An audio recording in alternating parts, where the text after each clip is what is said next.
Hello, it is January 19th, 2021. And if you have a television or are attached to the news in any way, tomorrow, January 20th, you're going to watch a new President of the United States be inaugurated. There's going to be a lot of images, a lot of commentaries, speeches, and bands, and military presence. And chances are, even your youngest child may ask, "Can I be president?" Or the forthright ones, "I'm going to be president." So help them. It's never too early to learn about good leadership skills. But not please with a lecture, do this, not that. The best way is through storytelling and being part of the story together.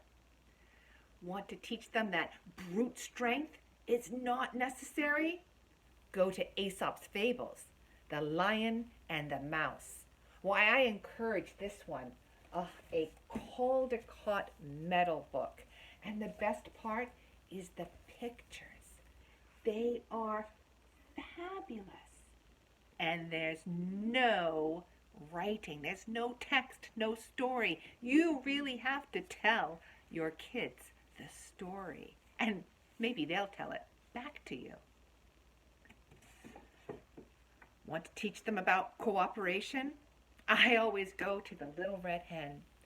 In fact, in my version, she doesn't punish the sleepy cat and the lazy dog and the noisy duck for not helping her. She lets them consider their actions and gives them a piece of cake, whereupon they commit to living helpfully ever after.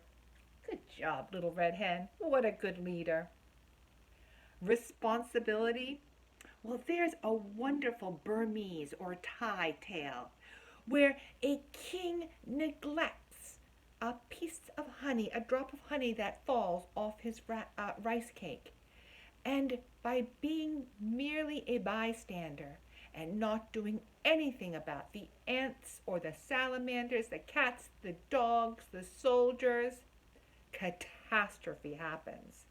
It's a great moral tale. Look it up. A Drop of Honey. Enjoy the inauguration. Enjoy your children.